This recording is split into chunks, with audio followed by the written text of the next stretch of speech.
Nanti dipotong-potong ya.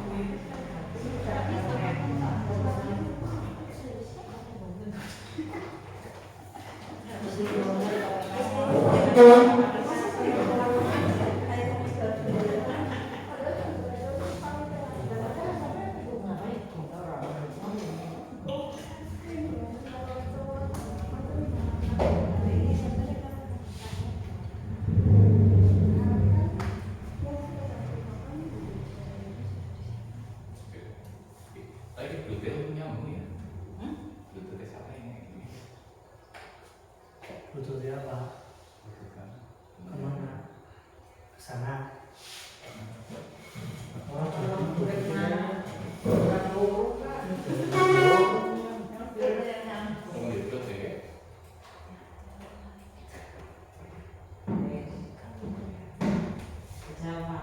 Dicek dulu deh masuk program.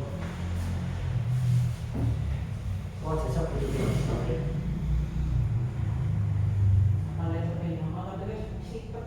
Connected.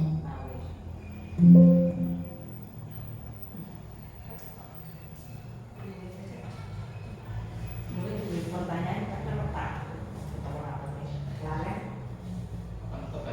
ya?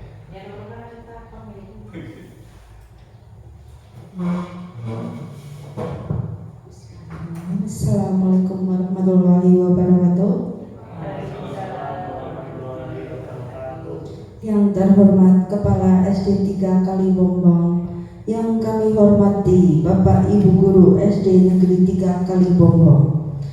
Sebelum memulai acara pada hari ini, marilah kita bersama-sama memanjatkan puji syukur kepada Allah Subhanahu wa Ta'ala yang telah memberikan kesehatan, keselamatan, dan karunia-Nya, sehingga kita dapat hadir di tempat ini dengan selamat, sehat, walafiat. Marilah kita mulai acara diseminasi disiplin positif CGP Angkatan 11 tahun 2024 pada hari ini. Dan saya bacakan susunan acaranya. Acara yang pertama pembukaan, acara yang kedua sambutan, acara yang ketiga inti, acara yang keempat penutup. Untuk memasuki acara yang pertama, marilah kita buka dengan bacaan Bismillah bersama-sama. Selanjutnya kita menyanyikan lagu Indonesia Raya. Hadirin dimohon berdiri.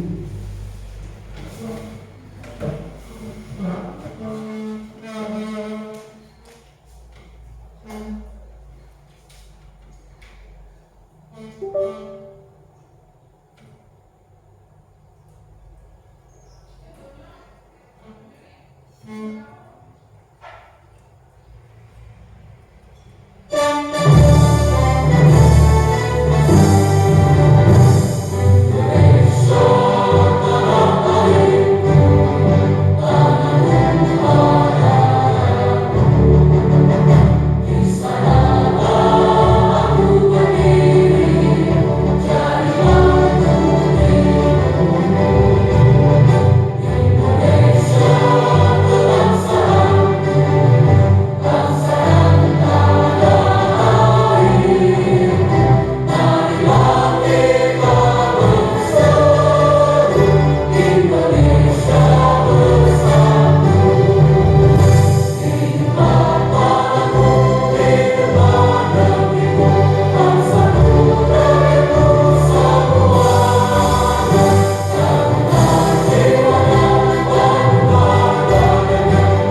berikutnya sambutan-sambutan yang akan dibawakan oleh Kepala Sekolah SD Negeri 3 Kalibombong. Kepada Bapak Budiman Arif kami persilakan.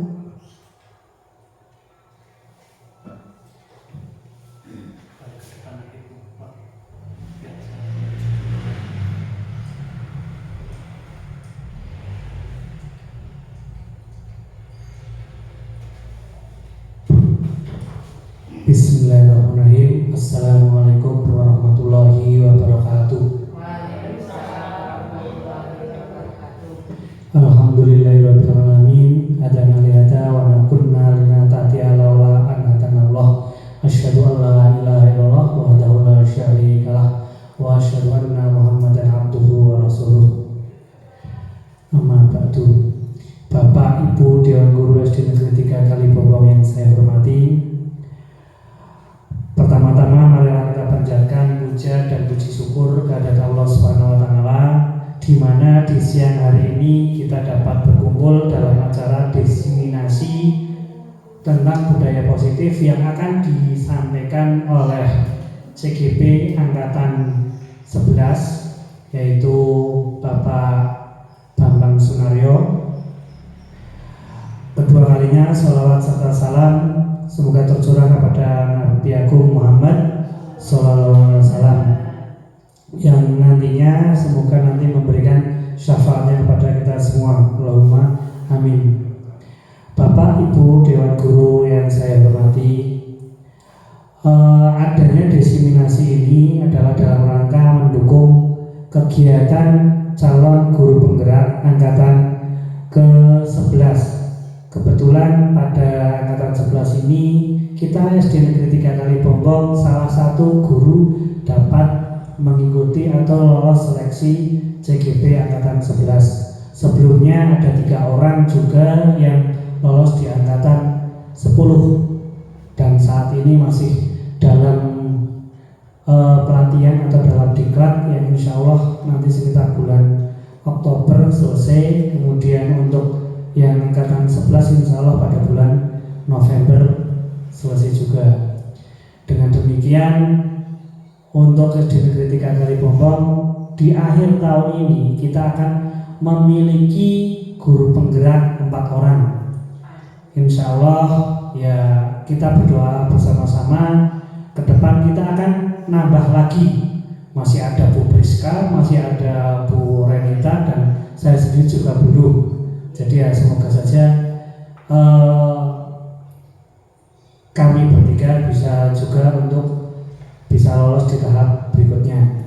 Dengan adanya guru penggerak, harapannya nanti akan dapat memajukan SD kita secara khususnya, secara umum bisa di tingkat kecamatan ataupun Kabupaten Banjarnegara.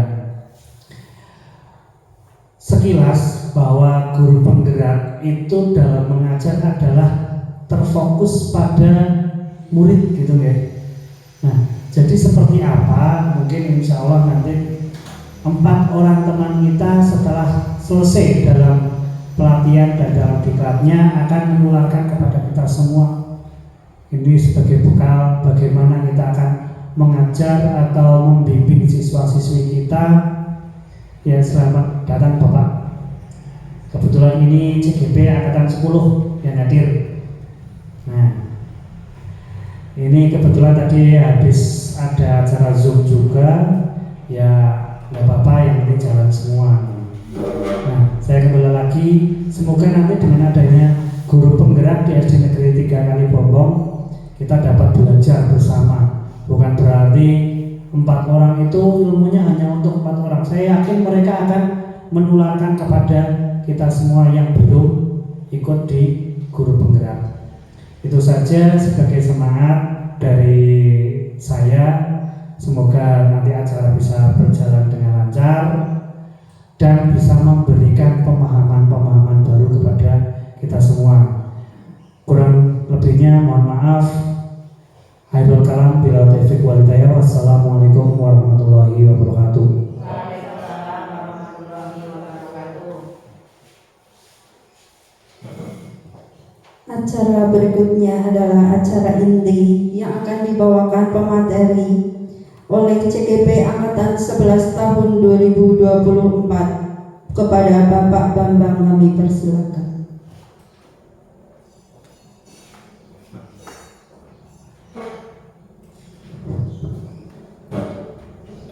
Bismillahirrahmanirrahim. Assalamualaikum warahmatullahi wabarakatuh.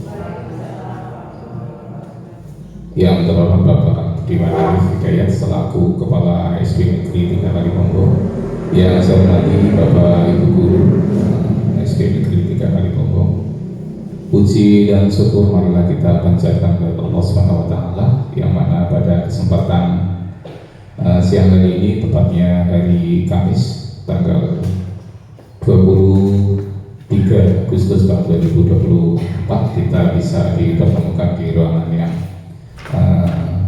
cukup sejuk ini di kelas 6B dalam kondisi sehat walafiat. Mudah-mudahan pertemuan kita bisa membawa manfaat di dini pada dunia atau akhirat, dan terlebih lagi untuk SD Negeri 3 Kalibonggo.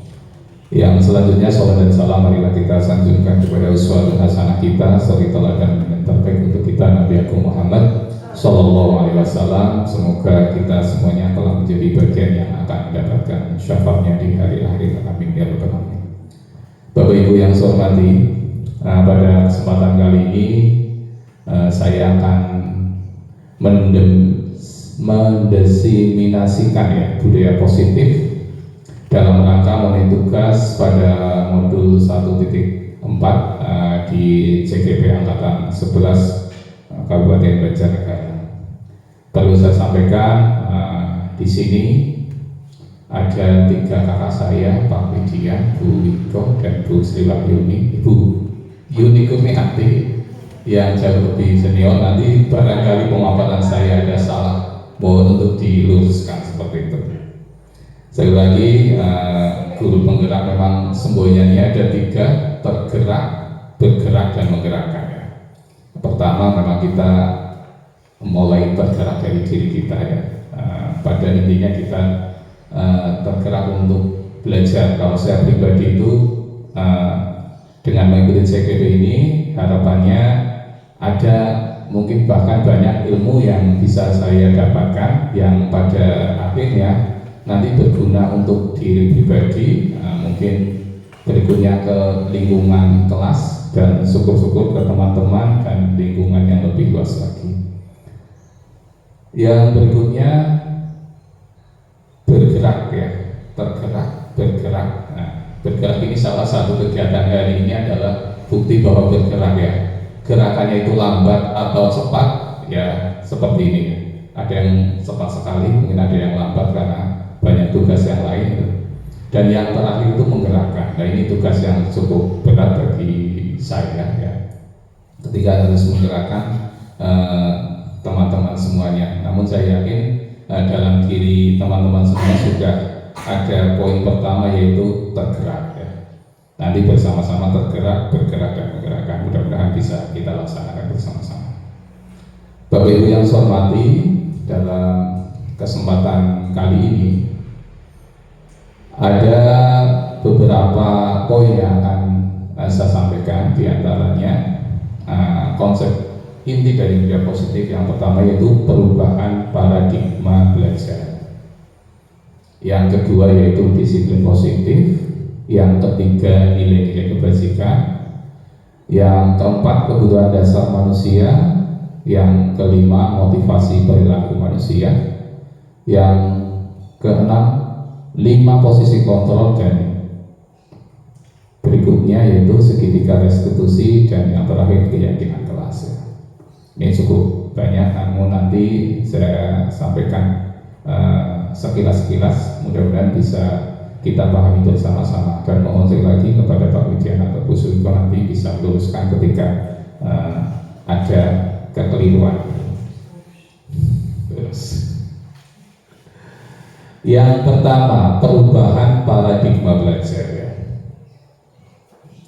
Ini kelihatannya kok kurang fokus mandan bayi.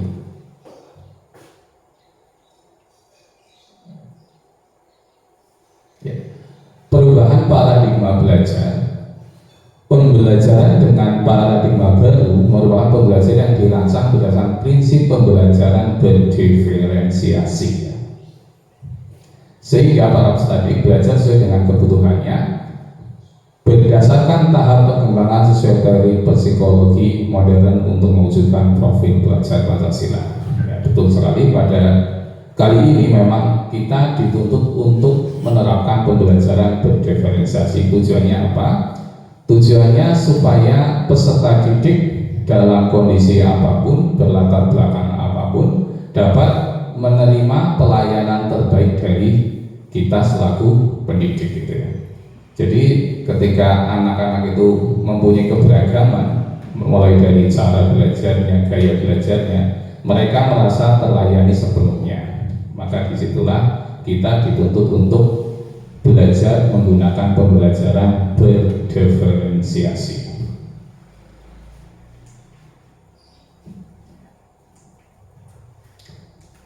Dalam pembelajaran diferensiasi tadi ada mengacu kepada tujuan utamanya, yaitu terbentuknya profil pelajar Pancasila, ya. Semuanya akan mengacu ke sana, yaitu yang pertama, profil pelajar Pancasila terdiri dari beriman dan bertakwa kepada Tuhan Yang Maha Esa, berakhlak mulia, terus yang kedua berkebinaan global, bergotong royong, kreatif, bernalar kritis, dan mandiri, ya. Jadi semua tujuan dari pembelajaran yang kita lakukan adalah ke arah ke profil pelajar Pancasila. Ada beberapa miskonsepsi, ya, dan dari teori kontrol, ya, ada beberapa miskonsepsi yang dipaparkan di sana. Di antaranya yaitu ilusi guru mengontrol murid, ya, bahwa kita bisa mengontrol siswa, ya, gitu. Yang kedua, ilusi bahwa kritik dan membuat orang merasa bersalah dapat menguatkan karakter, ya. Ilusi bahwa kritik dan saran, ya, membuat orang merasa bersalah dan menguatkan karakter. Yang berikutnya, ilusi bahwa semua penguatan positif, efektif, dan bermanfaat. Yang berikutnya, yang keempat, yaitu ilusi bahwa orang dewasa memiliki hak untuk memaksa. Dan ini semuanya adalah miskonsepsi. Miskonsepsi itu apa? Kalau dalam bahasa kita, miskonsepsi adalah kesalahpahaman, ya, dalam menghubungkan suatu konsep dengan konsep lain, atau konsep yang diterima murid dengan, atau mungkin yang konsep yang diterima kita itu berbeda sehingga terbentuk konsep baru, ya, konsep baru yang salah, ya, tidak sesuai dengan konsep aslinya, gitu.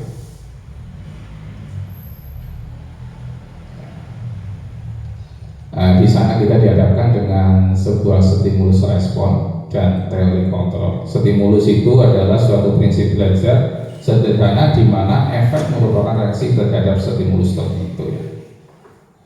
Sedangkan teori kontrol adalah mengontrol atau meluruskan, ya, teori-teori yang tadi masih salah, ya. Di sana ada stimulus respon, realitas kebutuhan kita sama, ya. Jadi dalam stimulus respon itu kebutuhan kita sama, namun teori kontrolnya bahwa kebutuhan kita berbeda-beda, ya. Termasuk dalam di kelas, ya, ketika kita menghadapi siswa, ternyata kebutuhan mereka berbeda, tidak selalu sama. Yang kedua, semua orang melihat hal yang sama, padahal sesuai teori kontrol adalah setiap orang memiliki gambaran yang berbeda. Walaupun barang atau mungkin benda yang kita lihat sama, setiap orang akan memiliki penilaian yang berbeda-beda. Yang berikutnya, kita mencoba mengubah orang agar berpandangan sama dengan kita. Kita sering mungkin menggerakkan, mengajak orang supaya satu pemahaman, ya, supaya satu pandangan. Namun ternyata ketika diterapkan dengan teori kontrol, kita berusaha memahami pandangan orang lain tentang dunia. Ini berarti tentang menghargai pandangan atau pendapat orang lain. Kita berusaha memahami pandangan orang lain tentang dunia. Tentang dunia di sini ya tentang berbagai macam hal yang ada dalam kehidupan. Yang berikutnya, perilaku buruk dilihat sebagai suatu kesalahan. Ketika kita melihat murid mungkin atau melihat teman kita atau mungkin melihat orang-orang di lingkungan sekitar kita, ketika berperilaku buruk itu sebagai suatu kesalahan. Namun ketika diterapkan dengan teori kontrol, semua perilaku memiliki tujuan. Betul sekali bahwa perilaku buruk pun sebenarnya mempunyai tujuan tertentu ya, yang mungkin kita tidak semuanya bisa mengetahui sampai ke arah sana. Namun sesuai teori kontrol bahwa semua perilaku memiliki tujuan.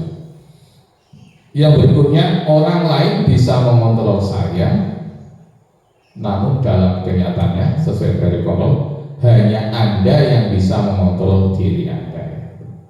Hanya saya yang bisa mengontrol diri saya sendiri. Orang lain bisa mengontrol saya. Mungkin ada beberapa dalam kehidupan kita bahwa kita dikontrol oleh orang lain, namun sejatinya yang bisa mengontrol diri kita adalah diri kita sendiri. Saya bisa mengontrol orang lain, ya, stimulus responnya, maka teori kontrolnya Anda tidak bisa mengontrol orang lain. Kita hanya bisa mengontrol orang lain yaitu dalam sebatas pengamatan kita. Pemaksaan ada pada saat bujukan gagal. Pemaksaan ada pada saat bujukan gagal. Ketika kita membujuk terus gagal, maka langkah berikutnya adalah dipaksa. Namun sesuai teori kontrol adalah kolaborasi dan konsensus menciptakan pilihan-pilihan baru ya. Berarti menggabungkan ya, bekerja sama akan menciptakan pilihan-pilihan baru ya. Tidak harus melakukan pemaksaan. Yang berikutnya, stimulus responnya model berpikir menang atau kalah ya. Jadi dalam stimulus respon kita mungkin ya sering berpikir saya menang, kamu yang kalah, atau kamu yang kalah, saya yang menang. Namun sesuai teori kontrol, model berpikirnya menang dan menang ya. Jadi tidak ada yang kalah, tidak ada yang menang ya. Semuanya menjadi pemenang.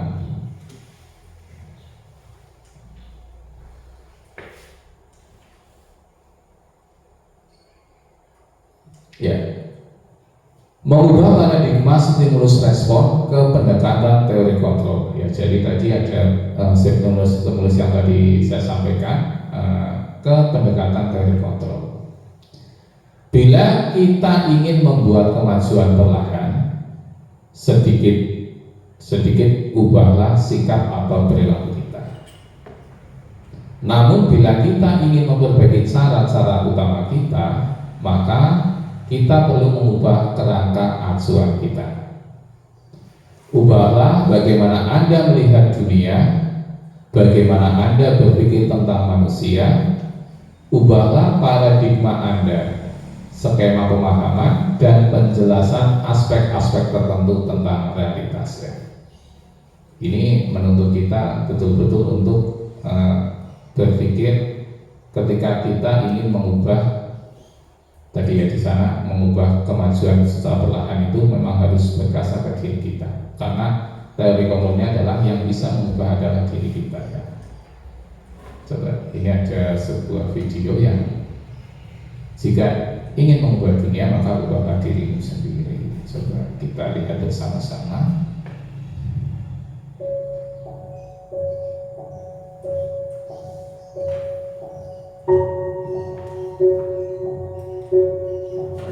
Satu hal yang pasti kamu hadapi dalam kehidupan, yaitu perubahan.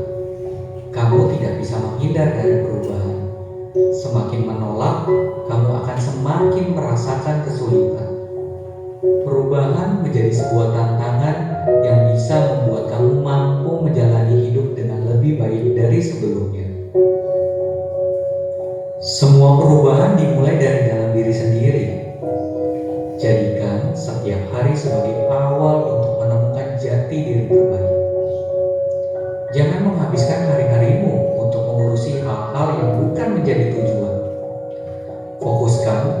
sumber daya dan energi hanya untuk meraih hal-hal yang diimpikan. Kawan, kamu adalah bagian dari perubahan itu sendiri. Jangan memiliki sikap dan perilaku yang pada akhirnya hanya akan mengecewakan diri. Penuhi diri kamu dengan nilai, sikap, karakter, kepribadian, keinginan, harapan, dan motivasi yang bersumber dari hal-hal yang baik. Bila belum kamu miliki, saatnya kamu untuk berubah agar dapat menjadi yang terbaik. Jadilah pribadi yang tidak menyalahkan realitas, tapi jadilah pribadi yang siap mengambil tanggung jawab untuk melakukan perubahan. Sekali lagi, hidup adalah perubahan. Setiap hari perubahan itu berjalan seperti sebuah evolusi, bukan seperti sebuah revolusi. Perubahan pasti akan terus bergerak untuk menemui realitas baru. Dan tugas kamu adalah berani mengambil tanggung jawab untuk memaksa diri sendiri agar berubah. Setiap masalah hidup pasti ada solusinya. Dan biasanya solusi itu melekat dalam perubahan. Kamu harus tahu, jika kamu mengabaikan perubahan, maka kamu akan ditinggalkan oleh realitas. Dan pada akhirnya, kamu akan semakin tidak mampu untuk mendengarkan, menyadari, ataupun mengatasi realitas hidup yang sebenarnya. Kawan, ketahuilah, banyak orang yang ingin berubah, tetapi dia tidak pernah belajar cara berubah. Banyak orang yang ingin berubah dengan menuntut orang lain, menuntut situasi, kondisi, bahkan jika perlu, dunia berubah mengikuti keinginan dia sendiri. Ada satu hal yang terlupakan, dan ini adalah hal yang paling penting dan paling mudah, yaitu menuntut dirinya untuk berubah. Mengubah diri sendiri jauh lebih mudah dibandingkan mengubah orang lain. Jangankan mengubah miliaran orang, mengubah satu orang pun susah banget. Jadi, kita dapat mengubah diri kita sendiri jika ada kemauan yang besar. Jangan menyibukkan diri sendiri untuk mengubah dunia sesuai keinginan kita, karena itu akan menjadi hal yang sia-sia. Kawan, ingatlah selalu, yang bertanggung jawab 100% akan hidup kamu adalah kamu. Jadi, mari berubah mulai dari diri kita sendiri. Ya, demikian video sekilas tentang mengubah dunia, ubahlah dirimu sendiri. Mungkin ada yang mau menyampaikan pesan apa yang tersirat dalam video tersebut? Bu Iko, pakai kok Pak Widi? Bu Priska, mungkin dari video itu mungkin ada pelajaran berharga untuk kita. Atau Bu Sri, dari video itu coba sekilas tentang isi. Terima kasih Pak Bambang dari video yang saya amati.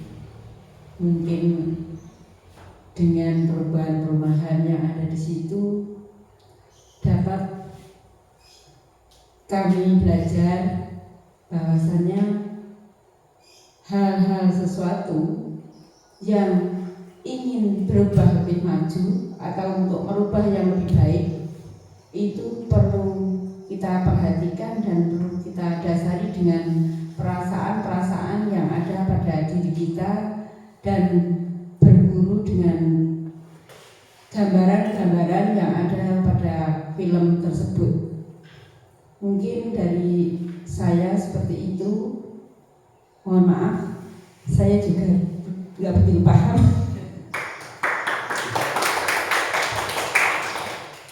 Oke, terima kasih. Ada yang lain? Silakan, Pak Widi. Enggak, Pak Eko enggak. Pak Khalid. Kalau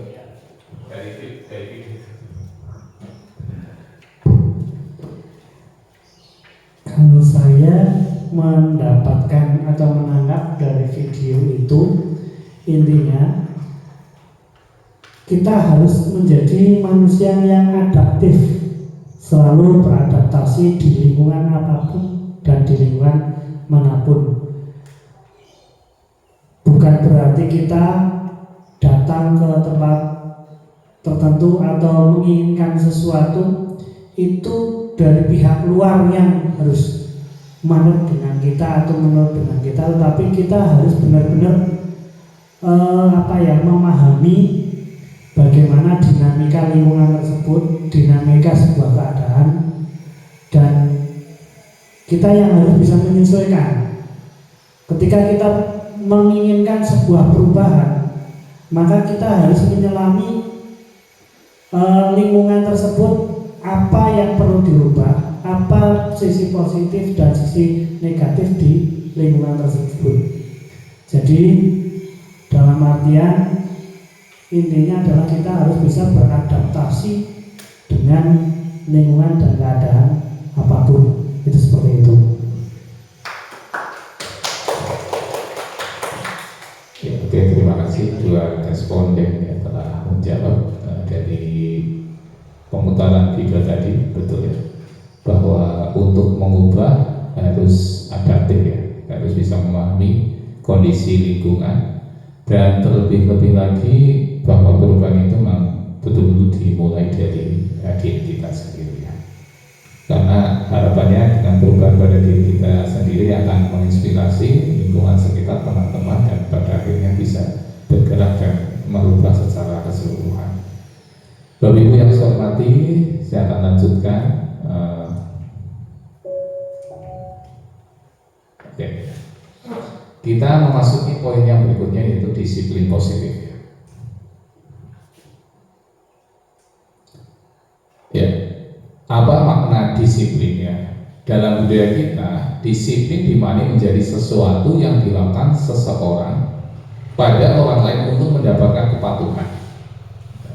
Di sana kita cenderung menghubungkan kata disiplin dengan ketidaknyamanannya.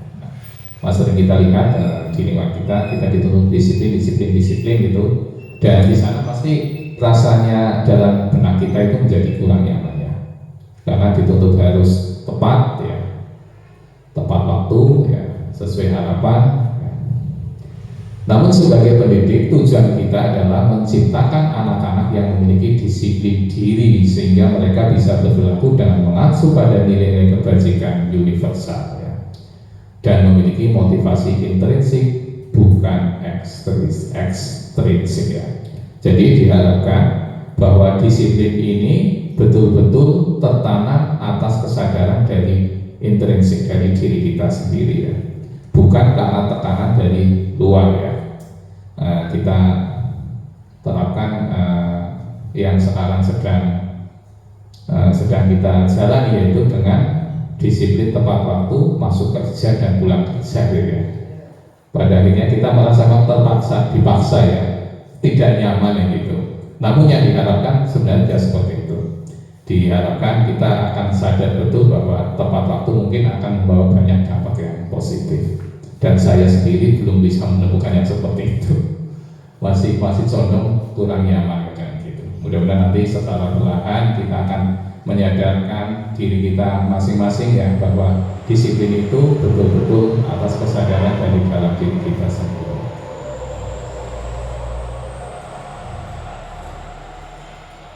Ya, setelah tadi disiplin positif, ada nilai-nilai kebajikan. Contoh nilai-nilai kebajikan yang ada di sana yaitu dari yang pertama yaitu profil pelajar Pancasila, yang kedua dari IBO ya, Prima Years Program, yang ketiga dari keterampilan hidup atau life skill. Dari profil pelajar Pancasila tentu sudah kita hafal ya, sudah kita tanamkan kepada peserta didik kita, diantaranya itu beriman, bertakwa kepada Yang Maha Esa dan berakhlak mulia, mandiri, bernalar kritis, berkepentingan global, bergotong royong dan kreatif ya. Sedangkan dari IBO Prima Years Program, Nilai-nilai kebajikan itu toleransi, rasa hormat, integritas, mandiri, menghargai, antusias, empati, keingintahuan, kreativitas, kerjasama, percaya diri, dan komitmen. Semua nilai-nilai kebajikan itu bagus ya, termasuk dari profil pelajar pamflet dan yang kedua itu. Sedangkan yang ketiga adalah keterampilan hidup atau life skill. Dapat dipercaya bahwa nilai-nilai kebajikan diantara dapat dipercaya itu sudah pasti kan. Menjadi orang untuk bisa dipercaya itu tidak mudah, namun kita bisa. Yang berikutnya lurus hati. Lurus hati berarti apa Bu? Lurus hati, hatinya tidak belok kalau gitu. Ya sesuai niat dengan hati nurani kita ya mungkin ya. Lurus hati, karena dengan lurus hati niat kita menjadi lurus, tidak terpengaruh oleh mungkin godaan-godaan yang lain itu. Pendengar yang aktif, ya menjadi pendengar yang aktif, tidak merendahkan orang lain, ya, tidak merendahkan orang lain, karena semua orang mungkin punya kelebihan, punya kekurangan. Dan yang berikutnya memberikan yang terbaik dari diri kita sendiri ya. Itu contoh nilai-nilai kebajikan yang bisa kita ambil ya untuk kita terapkan dalam kehidupan kita, dalam menjalankan tugas kita, baik itu di depan anak-anak, di lingkungan kita, atau mungkin di lingkungan keluarga dan masyarakat.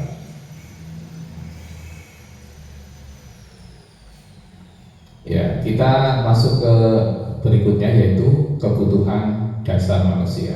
Sebagai manusia sebenarnya kita punya kebutuhan dasar yang apabila kebutuhan dasar itu terpenuhi, harapannya kehidupan kita akan lebih tertata. Apa kebutuhan dasar manusia? Yang pertama yaitu bertahan hidup ya. Sebagai manusia kita tentu akan mencari yang pertama yaitu mampu bertahan hidup. Dengan cara apa? Bertahan hidup yaitu dengan memenuhi kebutuhan ya, kalau kita berarti sandang, pangan, papan ya. Minimal bisa bertahan hidup ya. Yang kedua, kebutuhan kita ternyata tidak hanya tadi ya, hanya makan, berpakaian, tempat, ternyata kita butuh kasih sayang. Apa artinya kita punya rumah, makan, pakaian yang bagus, tapi tidak ada yang memberi kasih sayang ya, atau mungkin kasih sayangnya jauh. Cinta dan rasa diterima gitu ya. Jadi betul ya, kita setelah bertahan itu harus ada yang mengasihi kita, menyayangi kita, memberikan cinta kepada kita, dan memberikan rasa diterima ya. Nah, kita berkaca ke diri kita sendiri saja seperti itu. Pasti ketika mungkin dua itu tidak ada, maka kita akan merasa kebutuhan itu belum terpenuhi. Kebutuhan berikutnya apa? Penguasaan ya. Kebutuhan penguasaan yaitu kita dituntut atau mungkin berharap mampu menguasai pertama menguasai diri ya, menguasai diri kita, terus nanti akan bergerak ke lingkungan yang lebih luas lagi ya, diri kita, rekan-rekan, keluarga, dan mungkin lingkungan yang lebih luas lagi. Yang berikutnya yaitu kebutuhan dasar manusia adalah kebebasan, bahwa kita sebenarnya kepengen hidup ini bebas, tidak terlalu terikat oleh sebuah aturan ya. Nah, itu kalau kita merasa bebas, tidak terikat, maka tidak akan merasa tertekan ya. Itu ketika baik itu dalam lingkup yang sangat kecil, keluarga, lingkungan kerja maupun lingkungan masyarakat ya. Kebutuhan dasar itu sebenarnya kita cari ya, sampai ke kebebasan. Dan yang terakhir yaitu kesenangan, bahwa kita sebagai manusia tentu butuh yang namanya kesenangan. Dari kelima kebutuhan dasar itu, ketika sudah terpenuhi secara keseluruhan, maka diharapkan kehidupan kita akan betul-betul tertata gitu. ketika kehidupan kita belum merasa tertata, mungkin dari salah satu itu masih ada yang belum terpenuhi ya. Mungkin bertahan hidupnya belum, atau mungkin kasih sayang, cinta dan rasa diterimanya ada yang belum terpenuhi secara keseluruhan ya. Penguasaan, kebebasan, kesenangan mungkin belum terpenuhi ya. Walaupun kemarin disampaikan bahwa ketika kelima kebutuhan dasar ini terpenuhi, tidak ada jaminan orang itu akan betul-betul merasa nyaman dan tentram ya. Tentu akan ada tantangan berikutnya. Tapi minimal ketika kelima ini terpenuhi, maka tadi ya, kita akan lebih tertata.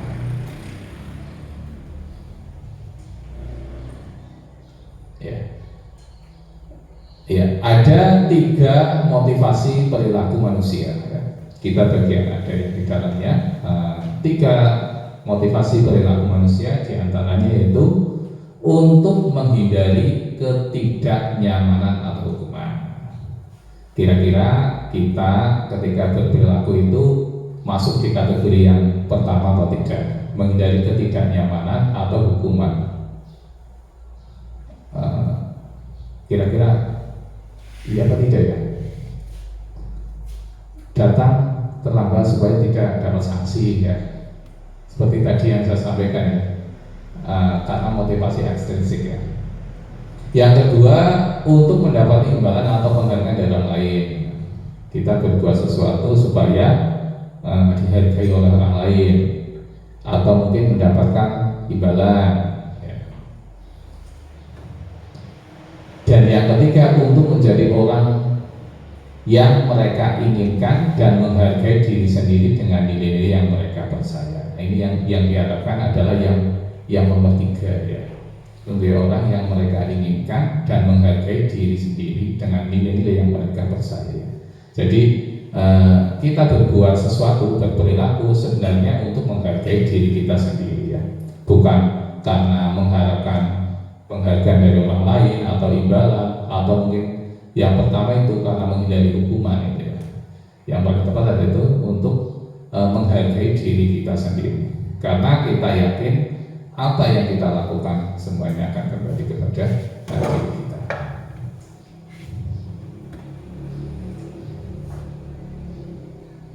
Ya. Dihukum oleh penghargaan ya.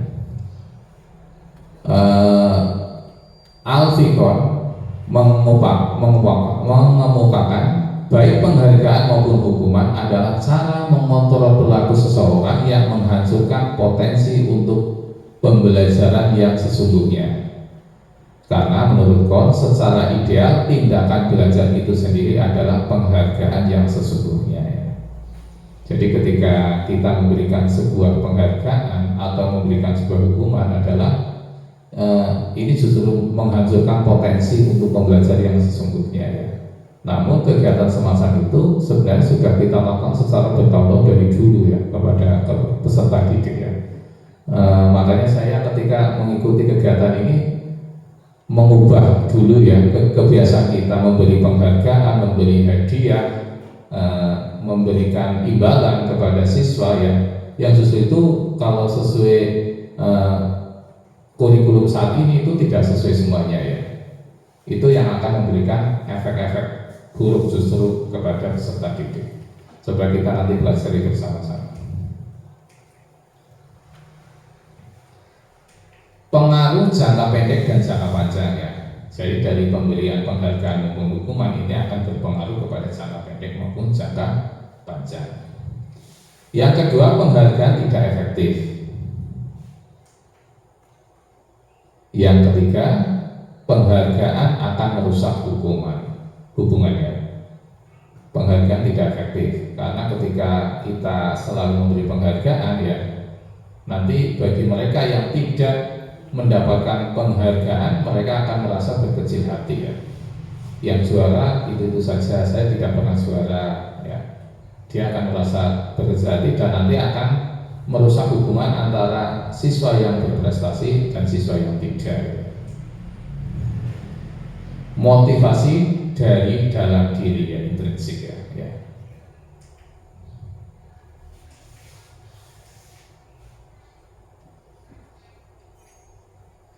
Ya, kita masuk ke yang berikutnya tadi tentang penghargaan dan hukuman. Kita masuk ke berikutnya yaitu hukuman, konsekuensi, dan restitusi. Hukuman, apa itu hukuman? Nah, sesuatu yang menyakitkan harus terjadi ketika kita memberi sebuah hukuman, yaitu sesuatu yang menyakitkan itu harus terjadi, baik itu kepada siswa maupun kepada diri kita. Yang kedua, tidak nyaman untuk murid atau anak untuk jangka waktu yang panjang. Ya, ternyata hukuman itu tidak nyaman bagi mereka dalam jangka waktu yang panjang. Murid atau anak akan membenci sebuah aturan, maka sering ketika kita sudah melanggar hukuman, malah yang bukan dihukum tapi aturannya diubah. Ya, tadi dari ketiga itu, ya, hukuman itu menyakitkan, memberi efek jangka panjang, dan akan membenci sebuah aturan. Coba kalau kita lihat dengan konsekuensi, bedanya apa? Konsekuensi, sesuatu yang harus terjadi. Ya. Kalau tadi hukuman sesuatu yang menyakitkan dan harus terjadi. Kalau ini harus terjadi, tapi tidak ada istilah menyakitkannya. Tidak nyaman untuk murid, ini tidak nyaman untuk murid atau anak untuk jangka pendek. Ya, ini akan, kalau tadi hukuman jangka panjang, kalau konsekuensi dalam jangka yang relatif pendek. Yang berikutnya, murid atau anak menghormati peraturan. Dengan konsekuensi, anak itu jadi menghargai peraturan. Ya, kalau tadi hukuman akan membenci, tapi kalau konsekuensi ini akan menghormati peraturan. Kita masuk yang berikutnya, restitusi. Coba kita bandingkan dengan restitusi itu apa? Ya. Restitusi untuk suatu pilihan. Ya. Jadi lebih lunak lagi, ya, bahwa restitusi itu adalah sebuah pilihan. Ya. Yang kedua, menguatkan untuk murid atau anak dalam jangka panjang. Ya, dengan restitusi itu akan menguatkan pada diri siswa itu dalam jangka yang panjang. Dan yang ketiga, murid atau anak menghormati dirinya dan orang lainnya. Karena dengan restitusi itu kita tidak hanya dalam posisi satu pihak, tapi kedua belah pihak sama-sama mencari jalan keluar secara bersama. Ya. Makanya di sana dituntut untuk menghormati dirinya dan orang lain. Berbeda dengan yang hukuman, mungkin konsekuensi yang condong akan memaksa. Ya.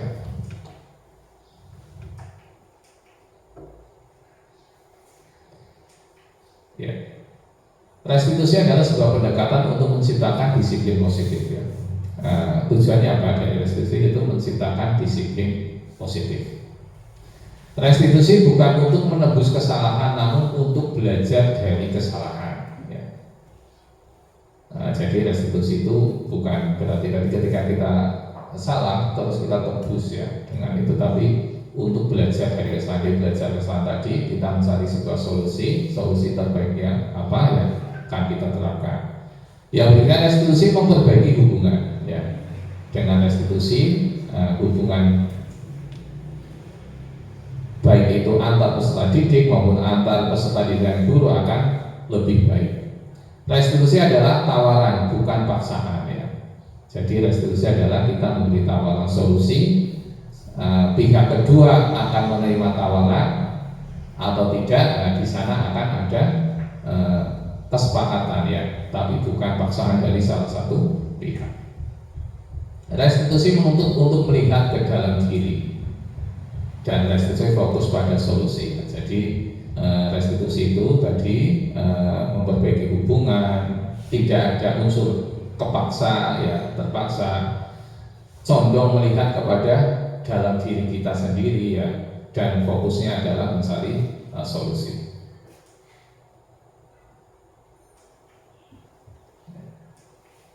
Masuk ke poin berikutnya, yaitu 5 posisi kontrol kita, ya, kita dalam melayani peserta didik. Yang pertama yaitu penghukum, kedua pembuat rasa bersalah, ya. Yang ketiga menjadi teman, yang keempat menjadi pemantau, dan yang kelima menjadi seorang manajer. Nah, coba kita lihat video ini tayangannya seperti apa. 5 posisi kontrol kita sebagai pendidik.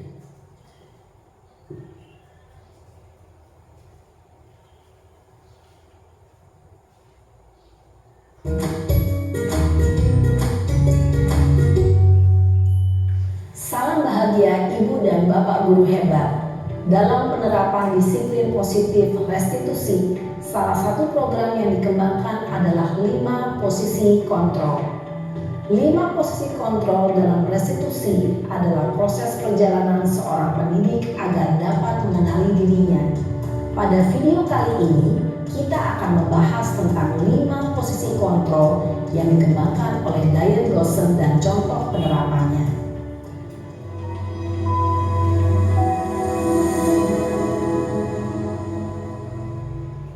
5 posisi kontrol itu adalah 1.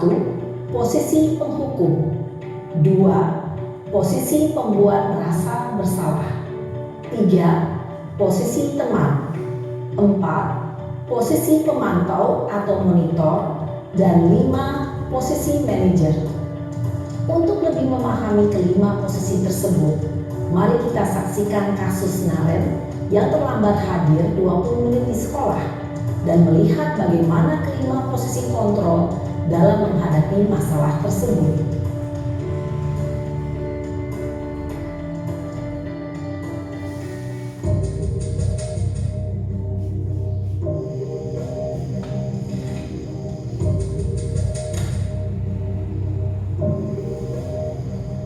Naren! Sini kamu! Selamat pagi, Bu. Selalu terlambat. Kamu deh, pasti terlambat. Maaf, Bu. Saya Apa? Apa coba? Alasan kamu apa lagi? Kapan sih kamu tidak terlambat? Malas sekali ya kamu jadi anak. saya Dasar pemalas. Gak kapok-kapok sih kamu. Sudah berapa kali terlambat? Sana, kamu keliling lapangan basket 2 kali. Kenapa saya harus keliling lapangan basket, Bu? Kenapa?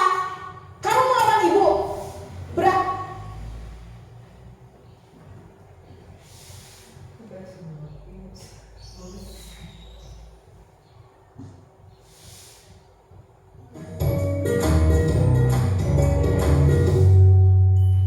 Salam bahagia Ibu dan Bapak guru hebat. Dalam penerapan disiplin positif restitusi, salah satu program yang dikembangkan adalah 5 posisi kontrol. 5 posisi kontrol dalam restitusi adalah proses perjalanan seorang pendidik agar dapat mengenali dirinya. Pada video kali ini, kita akan membahas tentang 5 posisi kontrol yang dikembangkan oleh Diane Goshen dan contoh penerapannya.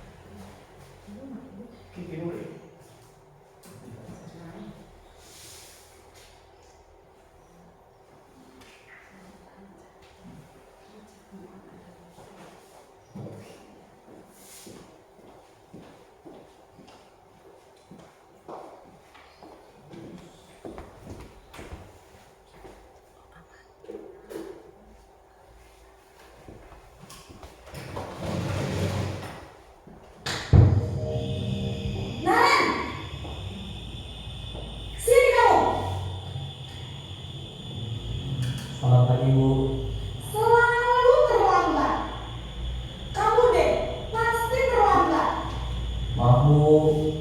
Saya Apa? Apa coba? Alasan kamu apa lagi? Kapan sih kamu tidak terlambat? Malas sekali ya kamu jadi anak. saya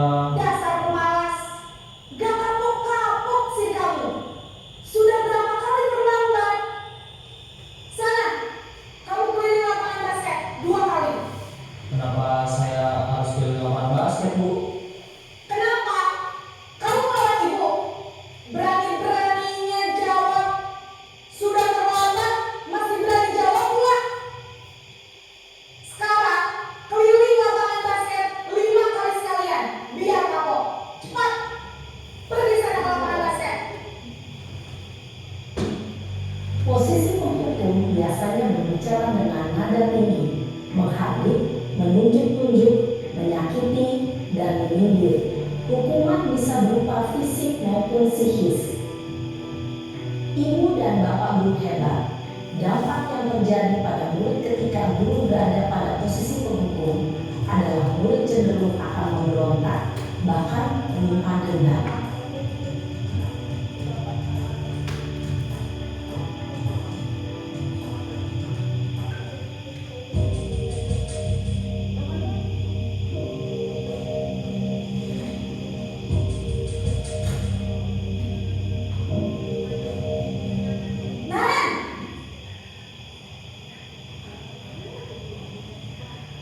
Selamat pagi, Bu. Naren, kamu kenapa terlambat lagi, nak? Ya Tuhan, Naren, kamu senang ya bikin ibu susah ya? Kalau kamu terlambat lagi, nanti ibu yang ditegur bapak kepala sekolah, nak. Disangka ibu tidak bisa membina kamu. Duh, gimana ini? Maaf, Bu. Duh, Gusti Naren, kamu suka ya kalau ibu tegur bapak kepala sekolah? Terus, sekarang ibu harus tulis apa yang di buku absen? Ini kamu sudah sering terlambat loh. Ibu harus apa coba? Maaf, Bu. Maaf sekali. Ya sudah, lain kali jangan bikin ibu susah lagi ya, nak ya. Ibu tidak akan kuat lagi kalau kamu begini terus. Bisa jantungan kalau ibu tegur bapak kepala sekolah. Sana cepat ke kelas. Maaf ya, Bu. Maaf sekali.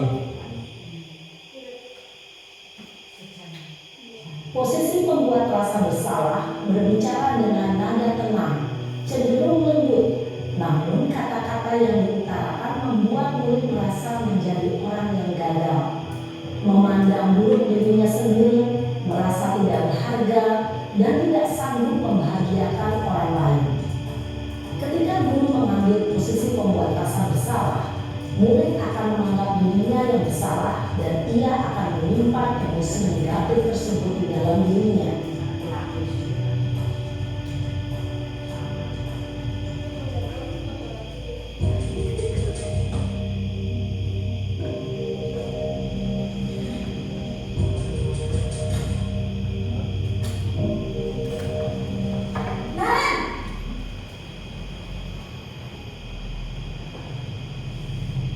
Selamat pagi, Bu. Wah, sudah jam berapa ini, nak? Terlambat lagi ya, sayang. Iya, Bu. Habis ibu saya lupa bangunkan saya, Bu. Kamu malah menyalahkan ibu kamu. Kamu bukan anak yang paling kencang. Kok terlambat sih? Iya, Bu. Saya memang terlambat bangun tadi. Jadi biarpun saya kencang, tetap nggak kekejar, Bu. Ya sudah sana. Nanti lain kali larinya lebih kencang lagi ya. Biar gak terlambat lagi. Bikin seneng ibu. Demi ibu. Bisa kan? Bisa, Bu. Ya sudah sana masuk kelas. Ibu beresin urusan absen kamu. Kamu ini ada-ada saja. Dalam posisi teman, guru berbicara dengan nada suara ramah, akrab, cenderung bersenda gurau untuk menjaga suasana tetap santai. Murid akan merasa senang, aman, dan akrab dengan guru. Identitas yang tercipta adalah identitas sukses atau berhasil. Namun, perlu diingat, karena ini masih dorongan eksternal, maka ada faktor ketergantungan dari murid kepada orang tertentu. Di sini guru aksennya, sehingga di lain waktu murid bisa berperilaku baik, namun hanya kepada orang-orang tertentu saja.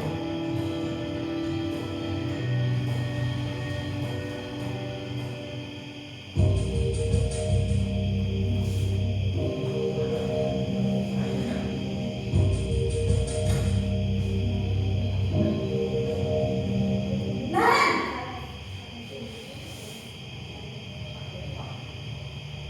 Selamat pagi, Bu. Naren, apa peraturan sekolah kita tentang jam berapa kita harus masuk sekolah, nak? Kita harus di sekolah jam 7, Bu. Iya betul, sekarang sudah jam 7.20.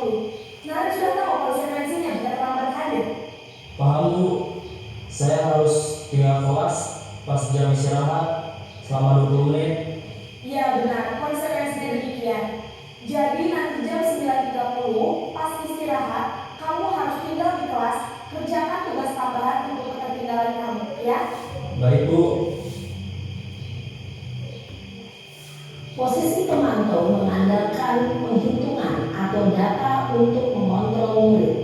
Guru mengarahkan murid berdasarkan peraturan dan konsekuensi. Seorang pemantau menunjukkan bahasa tubuh dan ekspresi wajah yang datar dan cenderung formal.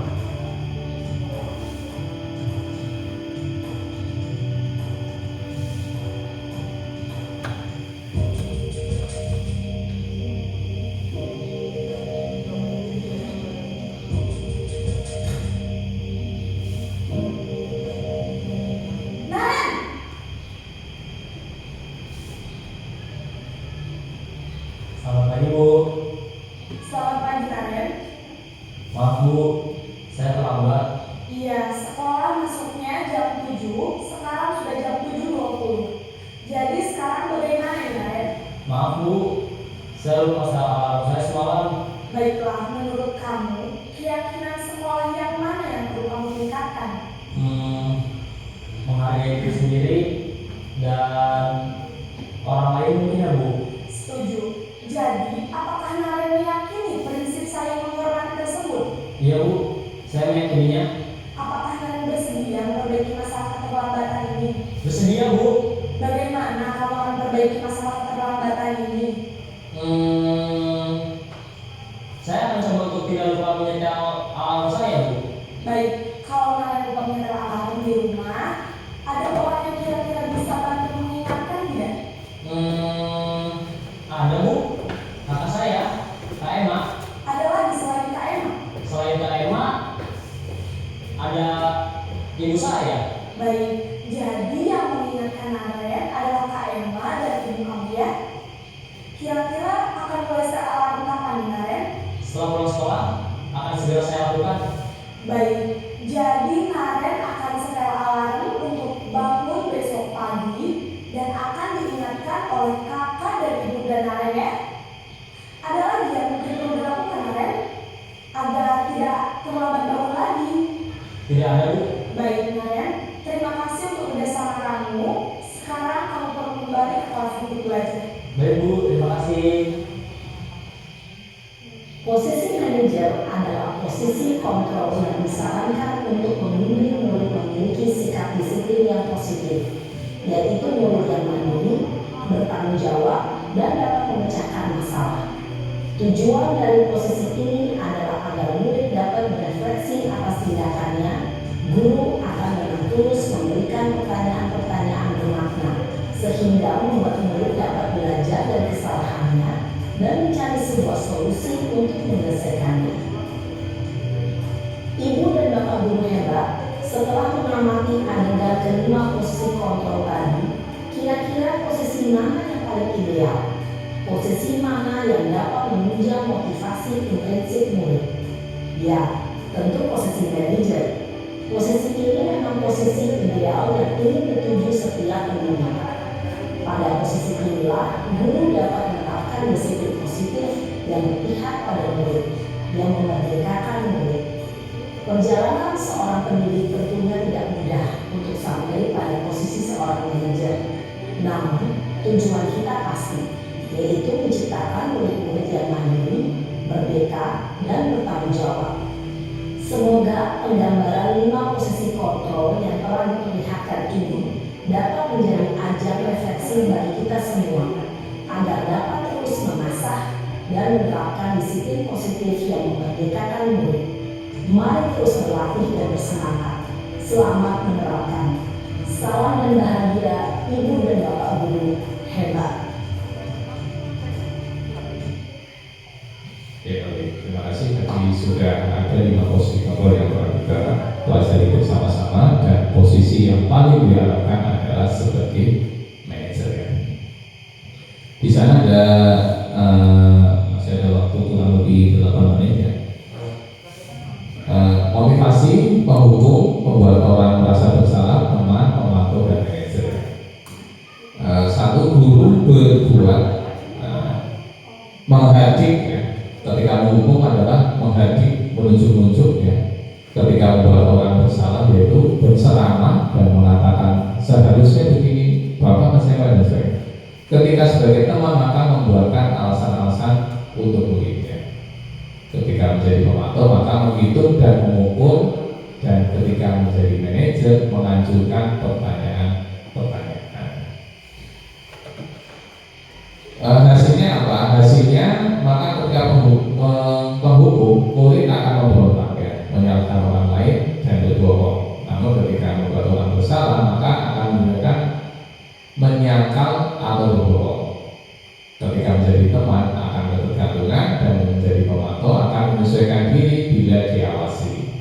Jadi ketika tidak diawasi dia akan mungkin berbuat seenaknya ya. Ya ketika menjadi manajer akan menguatkan kepribadian. Ketika menjadi murid berkata, nah ketika menjadi pemukul maka murid akan berkata, biarkan saja, nanti juga akan malah lagi. Ketika membuat orang bersalah ya, maka maafkan saya. Dan ketika menjadi teman, saya pikir Bapak Ibu teman saya, ternyata begitu. Karena memposisikan sebagai teman. Dan ketika sebagai pemantau, berapa banyak binatang yang saya harus peroleh, berapa halaman yang harus saya tulis. Dan ketika sebagai manajer, maka bagaimana cara yang bisa memperbaiki keadaan, maka akan mencari solusi secara bersama-sama. Ini adalah tadi yang disampaikan bahwa menjadi manajer adalah posisi yang paling ideal. Maka harapannya kita akan berlomba-lomba untuk mencari atau memposisikan sebagai manajer. Dampaknya itu pada murid itu ketika penghukum akan memulai kesalahan, ketika membuat orang merasa bersalah maka akan merasa rendah diri. Ketika menjadi posisi sebagai teman maka dia akan lemah, tidak mandiri atau ketergantungan, dan ketika sebagai pemantau akan menitik beratkan pada sanksi atau hadiah untuk dirinya. Sedangkan ketika menjadi posisi manajer maka akan mengevaluasi diri bagaimana cara memperbaiki dirinya. Nah, yang berikutnya yaitu keyakinan kelas. Mengapa keyakinan kelas? Mengapa tidak peraturan kelas saja? Nah, ini dalam menyusun sebuah keyakinan kelas. Keyakinan kelas bersifat abstrak ya, daripada peraturan yang lebih rinci atau konkret. Abstrak itu masih umum ya. Keyakinan kelas berupa pernyataan universal atau umum ya. Pernyataan keyakinan kelas senantiasa dibuat dalam bentuk positif ya. Berarti menghindari kata tidak seperti itu ya. Keyakinan kelas hendaknya tidak terlalu banyak sehingga mudah diingat dan dipahami oleh semua warga kelas ya. Tidak usah terlalu banyak ketika menyusun keyakinan kelas sehingga mudah diingat dan mudah dipahami. Keyakinan kelas sebaiknya sesuatu yang dapat diterapkan di lingkungan tersebut ya. Jangan terlalu muluk-muluk ketika menyusun keyakinan kelas ketika sekiranya tidak bisa dilaksanakan ya. Yang sederhana saja ya, yang kira-kira dapat diterapkan di kelasnya. Semua warga kelas hendaknya ikut kontribusi dalam pembuatan keyakinan kelas lewat kegiatan surat pendapat ya. Karena keyakinan kelas adalah hasil bersama, maka semua warga anggota harus dilibatkan. Bersedia meninjau kembali keyakinan kelas dari waktu ke waktu. Ada evaluasi ya akan keyakinan kelas yang telah disepakati. Dalam pembentukan keyakinan kelas itu yang pertama itu bersuara pendapat tentang peraturan yang perlu disepakati. Berikutnya itu mencatat semua masukan-masukan para murid atau warga di papan tulis atau di kertas besar, di mana semua anggota kelas warga sekolah bisa melihat hasil surat pendapatnya. Dan yang ketiga yaitu tinjau kembali daftar surat pendapat yang sudah dicatat ya, untuk disusun menjadi sebuah keyakinan kelas. Ini yang sampai terakhir ya, suatu proses dialog yang dibicarakan oleh guru atau orang tua agar menghasilkan murid yang mandiri dan bertanggung jawab. Ini adalah segitiga restitusi. Di sana ada 3 tahapan, yaitu yang pertama menstabilkan identitas, yang kedua memvalidasi tindakan yang salah, dan yang terakhir yaitu menyatakan tindakan. Menstabilkan identitas. Caranya berbuat salah itu tidak apa-apa ya. Jadi ketika anak ada yang berbuat salah, kita untuk menstabilkan dirinya itu bisa dengan kalimat berbuat salah itu tidak apa-apa. tapi ada kelanjutannya. Tidak ada manusia yang sempurna. Saya juga pernah melakukan kesalahan seperti itu. Kita bisa menyelesaikan masalah ini. Bapak Ibu tidak tertarik mencari siapa yang salah, tapi Bapak Ibu ingin mencari solusi dari permasalahan ini. Kamu berhak merasa begitu, apa kamu sedang menjadi teman yang baik buat dirimu sendiri ya. Jadi pernyataan-pernyataan ini ketika kita tuangkan kepada peserta didik, akan kondisi mereka akan merasa stabil, tidak ada rasa takut. Yang kedua yaitu memvalidasi tindakan. Kita harus memvalidasi tindakan mereka betul apa salah. Padahal kamu bisa melakukan yang lebih buruk lagi dari ini ya. Yang kedua, kamu pasti punya alasan mengapa kamu melakukan itu. Kamu patut bangga pada dirimu sendiri karena kamu telah melindungi sesuatu yang penting buatmu. Kamu boleh pertahankan sikap itu, tapi kamu harus menambahkan sikap yang baru. Jadi validasi tindakan ini adalah untuk memvalidasikan tindakan yang telah anak lakukan. Dan yang terakhir yaitu menanyakan keyakinan. Setelah memvalidasi tindakan, maka menanyakan keyakinan itu apa yang kita bisa sebagai kelas atau keluarga. Yang kedua, apa nilai-nilai umum yang kita telah sepakati? Apa bayangan kita tentang kelas yang ideal dan kamu mau jadi orang yang seperti apa? Ya, keyakinan ini harus kita tanyakan tatkala melaksanakan sertifikat restitusi. Ya demikian Bapak Ibu yang saya sampaikan. Mudah-mudahan ini tepat pukul 14.30. Mudah-mudahan ada yang bisa kita ambil manfaatnya. Mari kita belajar bersama-sama untuk melayani peserta didik dengan sebaik-baiknya dengan pengetahuan yang telah kita dapatkan. Mudah-mudahan betul-betul bermanfaat bagi kita, bagi peserta didik dan bagi sekolah kita dalam pelayanan mereka. Demikian, mohon maaf yang sudah berkenan. Saya akhiri wabillahi taufiq wal hidayah. Wassalamualaikum warahmatullahi wabarakatuh.